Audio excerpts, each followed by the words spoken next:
Hello everyone, I am Kunal. So first of all, wishing you and your family a very happy, healthy and prosperous New Year 2025. So do you know what is the importance of goal setting in our life? थोड़े चिंता करंतु आमे railway counter को जिबा आउ ticket जाएंगी counter assistant को ticket मागिबा से जेतेले हमको पचारिबो को जगह को जिबा बा को ट्रेन रे जिबे आमे केबे हमको जणा नाही से हमको केबे टिकेट देई परिबो नाही आउ आमे हम लक्ष्य स्थल रे केबे पहुंचे पारिया नाही exactly in our life goals are very important to achieve our destination because they help us for focus then measure progress and stay motivated always आउ आज हूँ 1 January 2025 तो यही जानुरी मास जो आसे बा नुआ वर्ष जो आसे बहुत सारा लोक तांको लाइफ रो किछि गोल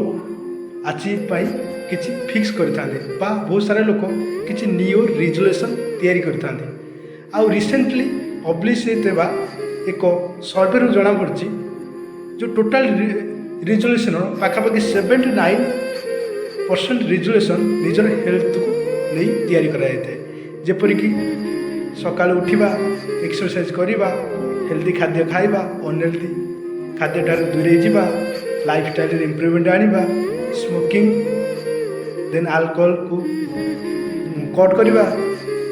वेट लॉस करवा आउ फिट रहिबा सेतिबे बहुत सारा लोक नुआ वर्ष दिन जिम रे एडमिशन भी करिथांते आ सकाल उठी थांते ओके किंतु गोटे चिंताजनक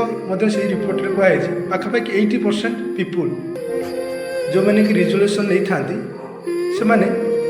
नुआ वर्ष जो 12 दिन जाए 12 दिन पर से माने रिजोल्यूशन को भूली जाते आपर पुणी से अनहेल्दी लाइफ स्टाइल आउ अपेक्षा करते आसंता नुआ वर्ष केबे आसियो आ मु तापाई किछि न्यू ईयर रिजोल्यूशन बा निज लाइफ रो किछि गोल सेटिंग करिवि आ वर्ष वर्ष बीतीगले बहुत सारा लोक तांकर न्यू ईयर नहीं जो गोल बा न्यू ईयर नहीं जो रिजोल्यूशन ताको केबे भी अचीव करि पारते नहीं तो आमे जो न्यू ईयर जो रिजोल्यूशन नौचु बा न्यू ईयर किछि गोल सेटिंग करछु ताको अचीव करिया पई हमहु केतटा स्टेप फॉलो करिया पड़िबो प्रथमे आमको आमर जो रिजोल्यूशन बा आमर गोल सब गोटा लिखित आकार ताको मेंटेन करबा पड़िबो देन सेकेंडली आमको चेंजेस को एक्सेप्ट करिया पड़िबो कारण जेकोसी जिनस आम करवा प्रथमे चेंजेस मागियो कारण सब आम कि सफलता पाई गले आमको चेंजेस करवा निहाती दरकार then thirdly we have to develop our habits कारण कथार अच्छी first we have to make our habits then our habit make us